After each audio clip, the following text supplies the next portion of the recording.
Bonjour et bienvenue sur le Mistral Social Club. Nous retrouvons pour la première fois Valentin qui prend le relais d'Anaïs qui s'envole vers de nouvelles aventures du côté de Marseille. Cette nouvelle édition du magazine 701 On Air est réalisée avec l'École de l'air et de l'espace et la base 701 de Salon de Provence. Aujourd'hui, nous avons le plaisir d'accueillir sur notre antenne la générale Dominique Arbiol. Bonjour et bienvenue pour cette 13e édition de 701 On Air. Moi, c'est Valentin et je vous propose de partir aujourd'hui à la rencontre du général Dominique Arbiol, commandant la base aérienne 701 de Salon de Provence et directrice générale de l'École de l'air et de l'espace. Une rencontre qui nous permet d'en apprendre davantage sur cette prestigieuse école militaire et qui lance bel et bien l'année 2022 de la plus belle des façons. Pour commencer, général, pouvez-vous vous présenter s'il vous plaît ? Bonjour Valentin, je suis ravie de pouvoir intervenir sur les ondes. Je suis le général Dominique Arbiol, je suis le commandant de la base aérienne 701 Général Pinault et directrice générale de l'École de l'air à Salon de Provence. En qualité de directrice générale de l'École de l'air et de l'espace, pouvez-vous nous expliquer la mission de cette école et ses particularités ? Donc l'École de l'air et de l'espace, c'est une grande école militaire de formation initiale de tous les officiers aviateurs de l'air et de l'espace.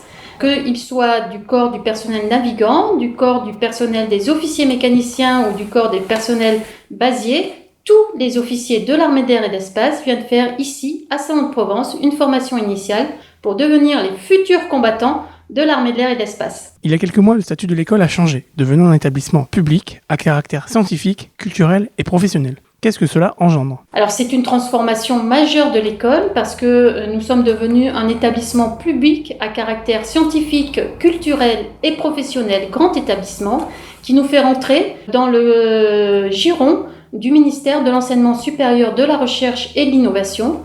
Ça nous permet d'avoir une certaine autonomie financière et administrative, de manière à pouvoir justement donner une formation de très grande qualité à nos futurs officiers. Pouvez-vous nous en dire un peu plus sur le nouveau nom de l'École de l'air, devenue l'École de l'air et de l'espace, le 1er juillet 2021 ? C'est Madame Florence Parly, ministre des Armées, qui en juillet 2020 a annoncé ici, à Salon de Provence, que l'armée de l'air allait s'appeler Armée de l'air et de l'espace.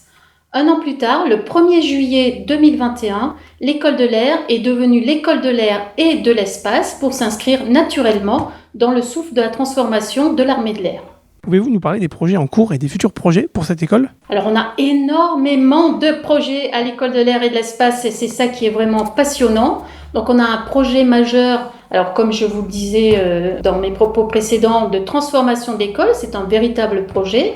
Et puis, nous avons également un projet qui s'appelle la plateforme d'innovation aéronautique et spatiale.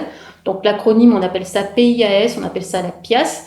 Donc, c'est de créer une très grande plateforme avec différents piliers. Donc, un pilier de formation, un pilier industrie, un pilier de recherche qui va nous permettre de pouvoir créer cet écosystème à Salon de Provence et puis, de pouvoir partager tout ce qui est formation, recherche, innovation, industrie sur le site. Si vous aviez un petit mot pour terminer cette interview, à adresser plus particulièrement aux jeunes qui hésitent à se lancer dans une carrière d'officier, qu'est-ce que vous leur diriez ? Eh bien écoutez, dans le mot de la fin, je dirais que l'École de l'air est vraiment ouverte à tous les recrutements, que ce soit pour les classes préparatoires, que ce soit des concours sur titre. Nous formons, comme je vous l'ai dit, des officiers, mais nous allons aussi ouvrir, et nous l'avons déjà fait en particulier dans un master cybersécurité, à des étudiants. Donc, vous êtes les bienvenus à l'École de l'air et de l'espace.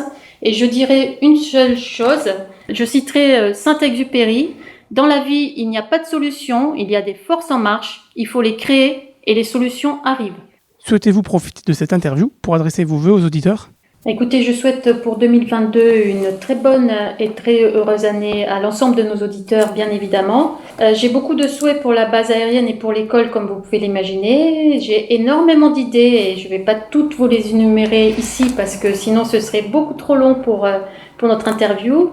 En revanche, je vous souhaite à tous des rêves à n'en plus finir et l'envie furieuse d'en réaliser quelques-uns. Merci Général pour ces quelques mots sur l'École de l'air et de l'espace.